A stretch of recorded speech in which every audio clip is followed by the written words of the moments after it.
नमस्कार, मैं हूं अंजलि इस्टवाल और एक बार फिर से हाजिर हूं बस इसी दुआ के साथ कि फिट रहे इंडिया। बच्चे तो बच्चे होते हैं, खेलते कूदते रहते हैं, इधर उधर दौड़ते रहते हैं। अगर किसी वजह से आपके बच्चे को चोट लग जाती है और आपको शक है कि उसे फ्रैक्चर है, तो हमारे डॉक्टर बता रहे हैं कि आप क्या करें। अगर बच्चे गिरेंगे नहीं तो उठना नहीं सीखेंगे। बच्चे की हड्डी मुलायम है तो फ्रैक्चर जनरली नहीं होते। बाय चांस हो जाएं तो 99% में प्लास्टर के अलावा और कुछ करने की आवश्यकता नहीं। बच्चों के केसेस में ऑपरेशन रेयरली रिक्वायर्ड होता है। यदि फ्रैक्चर सस्पेक्टेड है, बच्चा जोर से गिरा है, रो रहा है, तो उस एरिया को प्रोटेक्ट करना है फ्रॉम फर्दर इंजरी। तो आपके आसपास कोई न्यूज़पेपर हो, मैगजीन हो, तो उस पर सपोर्ट करके कपड़े से रैप करके आप नज़दीक हॉस्पिटल पहुंच जाएं। एक्सरे करा के डॉक्टर ये निर्धारित करेगा कि फ्रैक्चर है कि नहीं।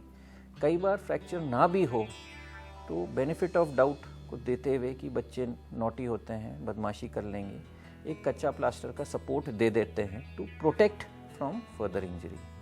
उसके बाद रेस्ट मिल जाए, आराम मिल गया है, बर्फ़ की सिकाई कर ली, तो बच्चे बहुत जल्दी ठीक हो जाते हैं। हमारी न्यूट्रिशनिस्ट आज आपको बता रही है कि आपके शरीर के लिए कितना नमक खाने में लेना सही है।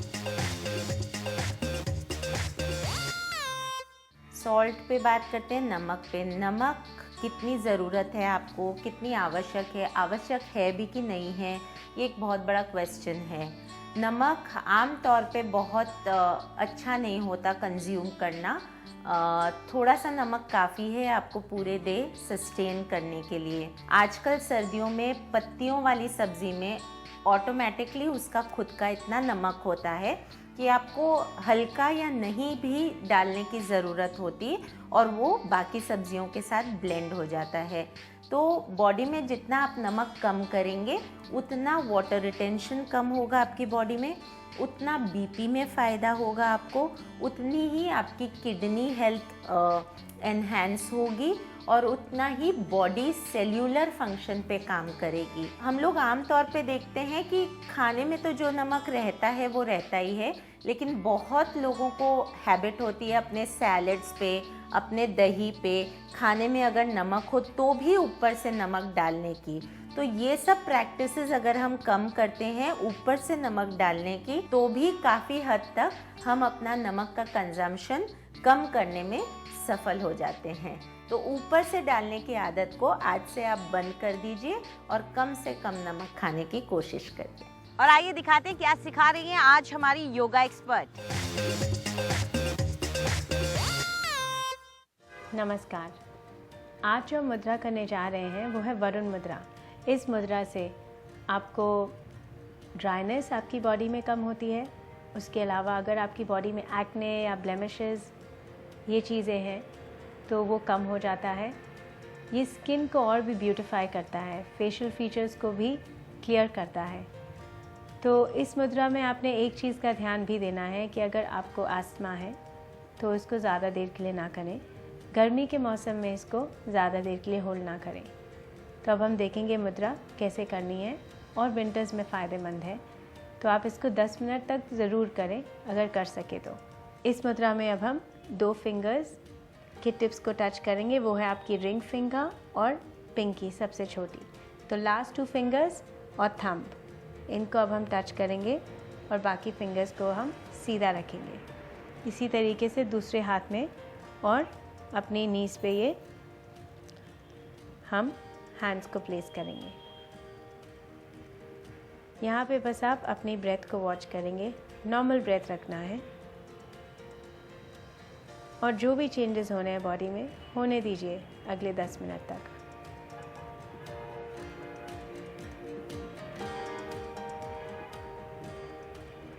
और 10 मिनट के बाद रिलीज़ कर दें। आज के लिए इतना ही। नमस्कार। और अब हमारी ब्यूटी एक्सपर्ट की ब्यूटी टिप्स।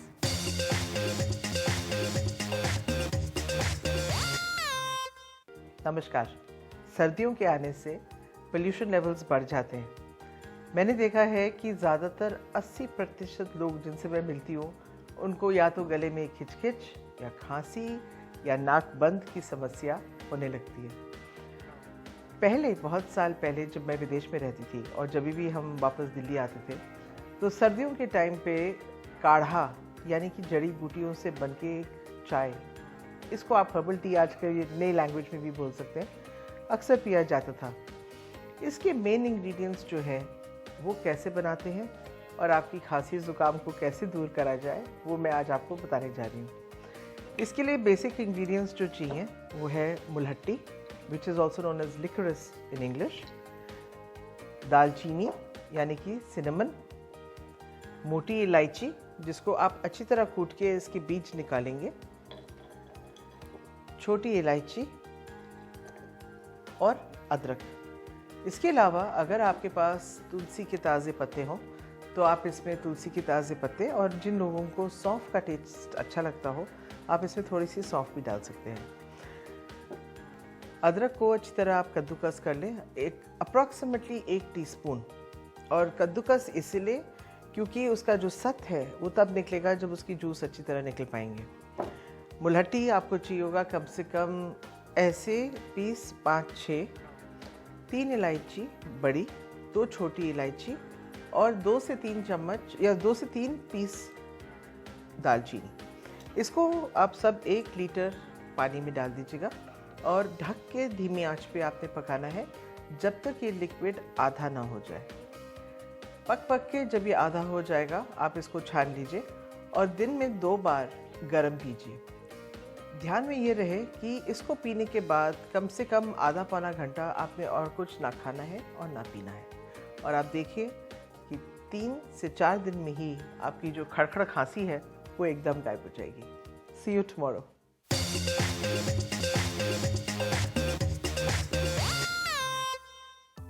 आजकल त्योहारों का समय है, वेडिंग्स का टाइम है, सबको पार्टी में ड्रेसअप होके जाना है और चाहिए क्या, एक ग्लोइंग कम्प्लेक्शन।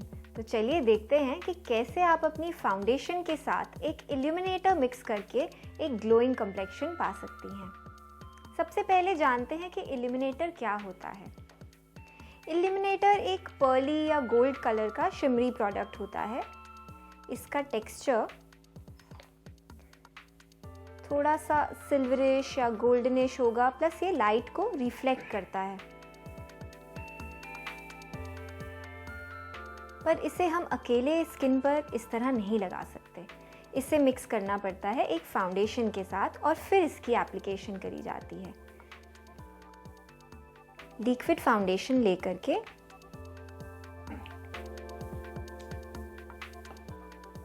उसमें बस 1 ड्रॉप इल्यूमिनेटर की मिक्स करेंगे, जस्ट इतना।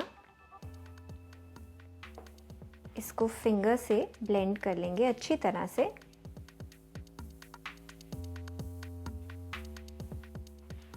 और अब इसे अप्लाई करेंगे अपने फेस पर। इस तरह की फाउंडेशंस आप तभी लगाइए अगर आपका कम्प्लेक्शन एकदम क्लियर है, यानी कि कोई एक्ने नहीं है या ज़्यादा ओपन पोर्स नहीं है, तो ये फाउंडेशन आप पर अच्छी लगेगी। इसका इफेक्ट बहुत ही शिमरी और ग्लोइंग होता है। अगर आपका कम्प्लेक्शन थोड़ा वीटिश है तो आप गोल्डन इल्यूमिनेटर चूज़ करिए, और अगर आपका कम्प्लेक्शन फेयर है तो आप पर्ल इल्यूमिनेटर को चूज़ करिए। आई होप आपको ये टिप अच्छी लगी हो। Thank you. फिट रहे इंडिया में फिलहाल इतना ही। आपको हमारा कार्यक्रम कैसा लगा हमें ज़रूर बताएं। आप अपनी राय हमें ईमेल कर सकते हैं fit@ndtv.com पर। चाहे तो ट्विटर पर भी आप हमारे साथ जुड़ सकते हैं। इस्तेमाल कीजिए #फिट रहे इंडिया। फिलहाल पूरी टीम को इजाज़त दीजिए। नमस्कार।